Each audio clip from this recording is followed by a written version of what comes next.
Iniciamos grabación en la Ciudad de México, siendo las 9:10 del día 8 de octubre del 2023. Nos encontramos constituidos en la sala de oralidad número 10 del Tribunal Superior de Justicia de la Ciudad de México, con sede en el Reclusorio Oriente, para que tenga verificativo la audiencia de control de detención señalada en la carpeta judicial 015-1877-2023, que se sigue en contra de José Luis Juárez Miranda por el hecho que la ley señala como delito.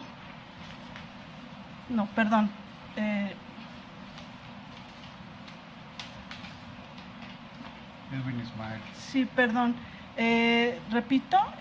Corrijo que la carpeta se sigue, la carpeta es la 015-1862-2023, seguida en contra de Edwin Ismael López Telles por el hecho con apariencia de delito de contra la salud en agravio de la sociedad.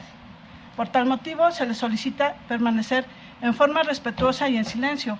Queda prohibido adoptar un comportamiento intimidatorio, provocativo, contrario al decoro, que afecte o altere el desarrollo de la audiencia, así como la utilización de teléfonos celulares o dispositivos que permitan grabar imágenes, videos, sonidos o gráficas. En caso contrario, el juez que preside la audiencia podrá aplicar alguna medida de apremio prevista en el Código Nacional de Procedimientos Penales, que puede consistir en un apercibimiento, un arresto o el desalojo de esta sala. Asimismo, se hace constar que las cédulas profesionales presentadas por las partes técnicas se verificaron en el Registro Nacional de Profesionistas, las cuales concuerdan con los rasgos fisonómicos de cada uno de ellos y cuentan con la patente para ejercer como licenciados en Derecho. Finalmente, preside la audiencia el juez de control del Sistema Procesal Penal Acusatorio de la Ciudad de México, doctor Adolfo Rodríguez Campuzano. Buen día a todos. Agente del Ministerio Público, ¿se identifica? Buenos días, señoría.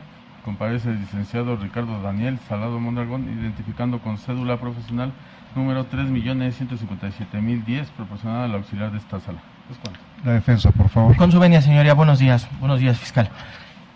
Comparece ante usted, licenciado, señoría, licenciado en Derecho Jonathan Misael Sánchez Martínez, quien acredita ser licenciado en Derecho en términos de la cédula profesional electrónica marcada con el numeral 13.065.521. Les pedí a su favor por la Dirección General de Profesiones perteneciente a la Secretaría de Educación Pública, señoría. Le doy cuenta que este órgano técnico ya puso a disposición los medios para poder recibir todo tipo de notificaciones con el auxiliar de esta honorable sala. Es cuanto, señoría. Su nombre, señor, por favor. Edwin Ismael López Telles. Buenos días, Edwin. Hola, como has escuchado, el abogado que se encuentra a tu costado se identifica como tu defensor. Necesito saber si es tu deseo que el licenciado te represente. Sí. Abogado, le pregunto. Con su venia, señoría, acepto y proceso el cargo. Es cuanto. Agente del Ministerio Público, le escucho. Señoría, solicito se califique y ratifique de legal la detención del imputado, que de los presentes hechos se acredita la hipótesis de flagrancia prevista en el numeral 146 del Código Nacional de Procedimientos Penales. Se podrá detener una persona sin orden judicial en caso de flagrancia. En su fracción primera, la persona es detenida en el momento de estar cometiendo un delito. Esto en relación a los siguientes hechos. El día 6 de octubre del año 2023, y siendo las 0:19, se encontraban los policías preventivos Cristian Alexis López Aguilar y el policía Víctor Ortiz Ballesteros, mismo que circulaban a bordo de su patrulla. Y es así que al ir por la calle Norte 170, en la alcaldía Venustiano Carranza, es que observan un sujeto masculino quien le hace señas y se acerca a esta persona, una persona de 30 años, complexión delgada, tez blanca, unos 74 metros de estatura, quien vestía pants y sudadera en color azul. Y en ese momento les informa que pasando la calle de Norte 170 había un sujeto masculino que vendía droga, por lo que le solicitan que aborde la patrulla, mismo que dijo que no, por temor a represalias. Y al ir circulando por esta calle Norte 170 y esquina con calle Persia, esto en la colonia Pensador Mexicano, alcaldía en Venustiano Carranza, observan a 5 metros de distancia que se encontraba un sujeto recargado y mismo que tenía entre sus manos una bolsa de plástico en color amarillo y su mirada la tenía fija en esta bolsa, por lo que al percatarse de la patrulla es que trata de darse a la fuga, y es así que los policías bajan y se acercan a esta persona y le señalan que le van a realizar una revisión, respondiendo: dame chance, apenas estoy comenzando a vender. Y en ese momento saca la bolsa de plástico color amarillo y se las entrega, observando los policías que en el interior había 30 bolsitas transparentes con vegetal verde seco, por lo que y características de la marihuana, por lo que en ese momento realizan la detención a las 0:22 y posteriormente lectura de derechos a las 0:26. Proceden a embalar y etiquetar estos indicios y se procede a realizar el traslado a la agencia de Ministerio Público a las 0:30. Se hace el registro nacional de la detención asignando un folio consecutivo, esto a las 0:35, y llegan a la agencia de Venustiano Carranza 3 a la 1:08 para ponerlo a disposición ante el Ministerio Público. Se inicia la presente carpeta de investigación a la 1:23 y Ministerio Público dicta un acuerdo para verificar flagrancia a las 3:25. Se recibe dictamen oficial en materia de química el 7 de octubre del presente año a las 3:30, donde se determina al estudio de las 30 bolsitas con vegetal verde, se identificó cannabis sativa, que es considerado estupefaciente. El perito químico oficial Esmeralda Velasco Huitrón, por lo que el Ministerio Público realiza acuerdo de retención el día 7 de octubre del presente año a las 4:00 y es puesto a disposición de este honorable tribunal el 7 de octubre de la presente anualidad a las 17:35. Estos hechos se encuentran previstos en la Ley General de Salud, artículo 476, párrafo primero, al que posea alguno de los narcóticos señalados en la tabla en cantidad inferior a la que resulte de multiplicar por 1000 las previstas en dicha tabla sin la autorización correspondiente a que se refiere esta ley, siempre y cuando esa posesión sea con la finalidad de comercializarlos. En relación al 473, fracción sexta, posesión, la tenencia material de narcóticos o cuando estén dentro del radio de acción y disponibilidad de la persona, en concordancia con el 479, hipótesis de dosis máxima de consumo personal e inmediato, cannabis sativa. 234, párrafo inicial, hipótesis de estupefaciente para cannabis sativa. En relación al Código Penal vigente para esta ciudad, 15, hipótesis de acción, 17, fracción segunda permanente, 18, párrafo primero, acción dolosa, párrafo segundo, conoce y quiere el resultado, 22, fracción primera, quien lo realice por sí y sancionado en la Ley General de Salud, en el 476, párrafo único, con una pena privativa de la libertad. Contamos con los antecedentes de investigación, que es las entrevistas de los policías preventivos Cristian Alexis López Aguilar y Víctor Ortiz Ballesteros, misma que está contenida en el cemento fáctico anteriormente señalado en relación a los hechos, así como el horario de la puesta a disposición, solicitando se tenga por reproducido. Abogado defensor, ¿tiene oposición? Muchas gracias, señoría. Con su venia, afablemente, señoría, le solicitaría. Permítame un segundo. Le pregunto si tiene oposición en que el segmento del hecho del cual el agente del Ministerio Público extrae se tenga por reproducido. ¿Tiene oposición? Sin ninguna oposición, señor. Adelante, abogado. Y también el peritaje en materia de química, que realiza un peso neto de 148.2 gramos a las 30 bolsitas y señala que se identificó cannabis sativa, perito Esmeralda Velasco Huitrón, así como el informe de policía homologado donde se hace la recolección de estos indicios, etiquetado y embalaje. ¿Es cuánto, señoría? Abogado defensor, lo escucho. Con su venia, señoría, muchas gracias. Afablemente, señoría, solicitaría si me permitiera solicitar precisiones al honorable Adelante, fiscal. abogado. Muchas gracias. Fiscal, buenos días. Señor fiscal, si nos pudiera precisar en qué fecha y en qué hora se llevó a cabo el Registro Nacional de Detenciones por parte de los primeros respondientes y a qué fojas de la carpeta de investigación se encuentran dichos registros, fiscal.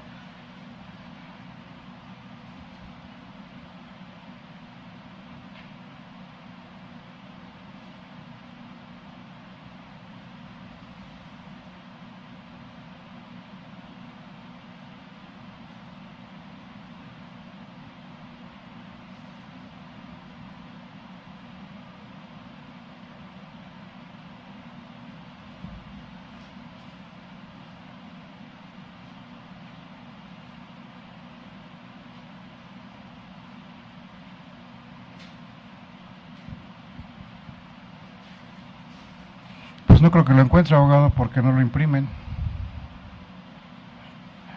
Los policías mencionaron que se realizó el día 6 de octubre del presente a las 0:35. Pero al mínimo indíquele al abogado el número.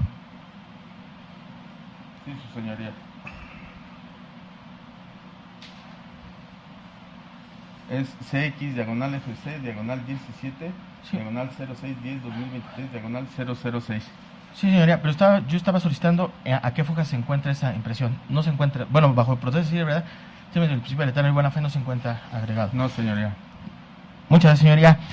Fiscal, si nos pudiera precisar en qué fecha y en qué hora se realizó la actualización del Registro Nacional de Detenciones por parte de su homólogo y a qué foja se encuentra. No se encuentra la actualización, señoría. Muchas gracias. Fiscal, si nos pudiera precisar si dejó constancia dentro de la carpeta de investigación precisamente el motivo por el cual justifica que no existe dentro de la carpeta de investigación Registro Nacional de Detenciones, así como la actualización de los mismos, toda vez como lo pauta y mandata el artículo 4 precisamente, y el 17, así como el 21, párrafo segundo y tercero de la Ley Nacional de Registros de Detenciones, así como el artículo 16, Permítame, párrafo abogado, quinto. de entrada sabe que no existen esos datos. Argumente, abogado.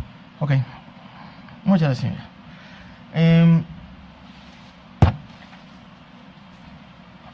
Fiscal, si nos pudiera precisar si realizó algún acto tendiente a la... A ver, investigar. abogado, permítame. Es que no es aquí un interrogatorio del Ministerio Público. Si tiene algún argumento para señalar que no es legal la detención, lo escucho. Ok, es que en base a esto, señora... No existe la información que está pidiendo. Argumente. Ok, señora. Continúo, señora.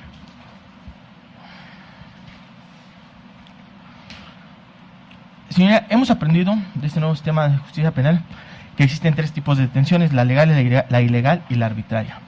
Bajo esa guisa, señoría, ante este caso que nos ocupa, nos encontramos precisamente en una detención tanto ilegal como arbitraria, ya que en primer término le daré cuenta en qué guisa es que esta defensa lo hace alusión. En primer término, como ha quedado descrito, pues ni siquiera existe un registro nacional de detenciones, lo cual evidentemente transgrede primeramente el artículo 16, párrafo quinto de la Constitución Política de los Estados Unidos Mexicanos, que es un derecho humano que acobija a mi representado, toda vez que, como es claro, ¿no?, cualquier persona podrá detener a otra persona sin mandamiento judicial siempre y cuando se encuentre en un delito flagrante y exista de manera inmediata un registro. Es un derecho humano que le protege a mi representado, lo cual ha quedado evidenciado que no existe. Máxima, señoría, que precisamente se hizo la Ley Nacional de Registro de Detenciones, como lo establece el opauto y mandata el artículo 4 de dicha ley, que precisamente es para salvaguardar los derechos humanos, que exista un registro. Máxime que la Fiscalía pues es un órgano técnico y en la misma guisa lo tiene que realizar, y máxime que lo tiene que actualizar, toda vez que es una obligación, atendiendo al artículo nuevamente 16, párrafo quinto del Pacto Federal, señoría. Asimismo, como lo establece el artículo 147, párrafo segundo y tercero de la Ley Adjetiva de la Materia, en la misma guisa, señoría, y concatenados con el artículo 17 y 21 del Registro Nacional de Detenciones, lo cual, señoría, pues evidentemente nos encontramos ante una detención ilegal, toda vez que ni siquiera se sabe en qué hora los primeros respondientes realizaron esa detención. Máxima, señoría, que como ha quedado dilucidado, pues ni siquiera existe una actuación tendiente a el por qué precisamente no se realizó dicho registro, ¿no? Si bien es cierto, la ley lo contempla en el artículo 147, párrafo segundo y tercero de la Ley Adjetiva de la Materia, que para el debido caso que existiera un impedimento, pues debería de existir un registro, el cual impidió que no se llevara a cabo esos registros. Entonces, bajo esa tesitura, pues nos encontramos evidentemente en una violación al debido proceso y a su seguridad jurídica de mi representado, señoría. Pero más allá aún, cabe hacer mención, señoría, que del hecho fáctico que desarrolla el honorable fiscal, pues quisiera hacer mención precisamente en una tesis jurisprudencial, señoría, marcada con el número digital 2010-961, control provisional preventivo, parámetros a seguir por los elementos de la policía para que aquel tenga validez con posterioridad a la detención en flagrancia. Le voy a dar lectura tajantemente, señoría. Sí, lo conozco, abogado. Ok, muchas gracias, señoría. Pues bajo esa guisa, señoría, nos encontramos que en efecto me causa suspicacia, y lo dice, que por ninguna circunstancia se le podrá, ni por apariencia física, ni por la forma de vestir, ni la forma de hablar, podrá realizar una revisión física a mi representado. Y ahí nos encontramos ante una hipótesis donde hacen alusión los primeros respondientes a que una persona les hace alusión que pasando la banqueta están vendiendo droga, sin que el honorable fiscal realizara precisamente actos de investigación para corroborar a esa persona, como ha quedado dilucidado en las precisiones que le hice en la presente diligencia. Pero más allá, los policías se dan a la tarea de la búsqueda y visualizan a mi representado manipulando una bolsa y dicen que se le queda viendo. Ahí claramente nos encontramos, señoría, que no existe un delito. No por yo tener aquí mis hojas y estar leyendo, yo estoy cometiendo un hecho que la ley señale como delito.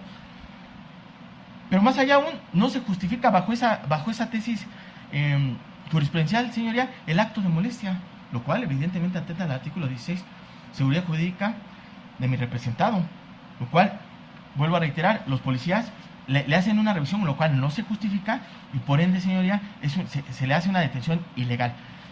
Pero, más allá, señoría, la Suprema Corte de Justicia inclusive ya se ha pronunciado al respecto, señoría. Ha quedado dilucidado que para que exista un hecho que la ley, un hecho con apariencia de delito debe de brillar, debe de resplandecer. El traer una bolsa y estarla manipulando y estarla viendo, eso no es un delito, señoría.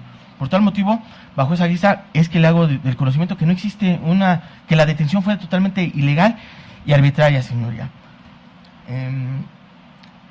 Más allá aún, señoría, dicen, y vamos a estar en el supuesto sin conceder, que los primeros respondientes revisaron la bolsa de mi representado, la abrieron, lo cual no se justifica el acto de molestia, y dicen que le encuentran marihuana. Por favor, señoría, los primeros respondientes, en primer término, no son peritos en la materia.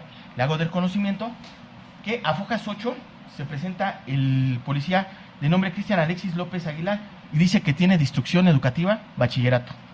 Máxime, en la Foja 12, señoría, el primer respondiente, Víctor Ortiz Ballesteros, la misma, tiene instrucción bachillerato. Ellos no hacen alusión que son peritos en la materia, señoría. ¿Cómo pueden determinar en ese momento que la droga, el supuesto vegetal, reformulo, que se le encuentra a mi representado, pues precisamente es marihuana? Pero ellos hacen alusión, ellos le violentan todo el debido proceso a mi representado y lo ponen a disposición del honorable fiscal. El fiscal, como ha quedado dilucidado, es hasta el 7 de octubre, señoría, que él ya cuenta con un dictamen en materia de química forense, es decir, casi 40 horas después, y es cuando decreta la retención, señoría. Ni siquiera el fiscal sabía que precisamente el vegetal que tenía pues era marihuana, señoría. Bajo esa tesitura también le hago del conocimiento, señoría, que este órgano técnico, en fecha 6 de octubre, a las 22:24, se presentó en sede ministerial. Inclusive me había presentado 10 horas antes, no me daban acceso a la carpeta, como es costumbre, pero aclaro que no es el fiscal que nos acompaña, es el homólogo a él. Me presento y precisamente me percato de esa situación, señoría, y en las actuaciones, precisamente a Fojas 201 y 201, 201, 202, perdón, desde la 184 a la 202, señoría, se encuentran que este órgano técnico ya había aceptado y procesado el cargo, y me percato precisamente de esa situación, señoría, que no existía un dictamen en materia de química forense, lo cual queda asentado, que le doy cuenta al fiscal que toda vez que no existe un dictamen en esa materia, pues solicitaría que en términos del artículo 140 de la ley legislativa de la materia se le diera la libertad bajo las reservas de ley a mi representado, lo cual argumentó tajantemente. Aclaro e insisto, no fue el licenciado que nos acompaña. Lo argumentó así con esas palabras el honorable fiscal: ya está adentro y lo vamos a subir, pase lo que pase. Toda vez que este órgano técnico es una persona respetuosa de la ley, se continuó, pero sí le doy cuenta de esa situación, que hasta ese momento ni siquiera el fiscal sabía que el vegetal que existía ahí pues era un alcohólico. Bajo esa guisa y bajo esa tesitura, señoría, es que solicita esta defensa afablemente no califique ni ratifique de legal la detención entablada en contra de mi representado. Es cuanto, señor. Bien, con lo que he escuchado, estimo que hay elementos necesarios para resolver, y en ese sentido me hago cargo, desde luego, de los argumentos que se han planteado. En principio, lo que señala el abogado defensor, efectivamente no existe constancia del Registro Nacional de Detención. Sin embargo, me parece que esa situación no impacta básicamente en la actuación ministerial porque cabe señalar que este Registro Nacional de Detención tiene como finalidad, evidentemente, evitar un tema de desaparición forzada o indebidas detenciones por parte de la autoridad, ya sea ministerial o de seguridad pública. Pero además es un registro que es público, cualquier persona con una conexión a Internet puede verificar en el registro la existencia de esos datos o esa base de datos. Sin embargo, considero que le asiste la razón al abogado defensor en mi consideración. La detención realizada en la persona de Edwin Ismael López Telles no es legal ni apegada a la Constitución. Trato de exponer las razones de esta determinación. Básicamente lo que funda esta detención es la intervención de 2 elementos aprehensores. No me queda claro cuál es la hipótesis de flagrancia, si es flagrancia por señalamiento o es flagrancia por al momento de estarlo cometiendo. Señalan los aprehensores, lo cual desde luego es una conducta anómala y suspicaz, que una persona que no dan características, bueno, ciertas características que pues quizás sea como la media de pues la población de México, unos 70, una generalidad que desde luego no permite concretar en la persona quién fue quien hace este señalamiento, pero además no hacen ningún elemento de investigación. Lo que sí investigan indebidamente es quién estaba vendiendo esa droga, porque además hay un señalamiento. Pero además señalan que hay un sujeto parado en la esquina, Edwin, con una bolsa de plástico. Creo que atinadamente lo señala el abogado defensor. La flagrancia es que sea algo evidente para mí, para cualquier ciudadano promedio, sea algo que para todos resulte un hecho con apariencia de delito. El hecho de que haya estado Edwin parado en la esquina manipulando una bolsa, en ningún momento para mí consiste una conducta delictiva. Y por el contrario, me parece que es indebida la actuación de los elementos de la Secretaría de Seguridad Ciudadana, el actuar al imputarle a Edwin un hecho con apariencia de delito que ni siquiera se encontraba, como dice el abogado defensor, flagrante, es decir, evidente, notorio para cualquier persona que haya visto ese hecho. En ese sentido, considero que no está claro en mi concepto si es flagrancia por señalamiento, porque así lo señalan los elementos de la Secretaría de Seguridad Ciudadana, o bien flagrancia por estarse cometiendo en el mismo momento. Y en el mismo momento, desde luego, no hay flagrancia porque tuvo que haber una persecución, tuvo que haber un registro, y hasta ese momento es cuando los elementos aprehensores se dan cuenta de la posible existencia de un narcótico. Pero además, es importante lo que destaca el abogado defensor, cuál es el lapso que media entre la detención hasta que efectivamente el fiscal se da cuenta que es el narcótico denominado como cannabis. En ese sentido, reitero, la detención realizada en la persona de Edwin Ismael López Telles no es legal ni apegada a la Constitución. En ese sentido, se ordena su inmediata excarcelación. ¿Agente del Ministerio Público alguna petición? Sí, señoría, solicito copia simple y se tenga por bien autorizado a Elías Serafín García. Es cuanto, señor. Abogado defensor. Muchas gracias, señoría. En términos del artículo 50 de la Ley Administrativa de Materia, solicitaría audio y video de la presente diligencia, señoría, y afablemente solicitaría si me autorizara a la señorita Daniela Monroy Pérez para efectos de que recoja dichos videos, señoría. Es cuanto. Edwin, ¿quieres decir algo? Se ordena la emisión de las copias solicitadas por autorizar a la persona que señala el abogado defensor y concluimos la presente audiencia. Buen día para todos. Finalizamos grabación. Bueno, tú sabes.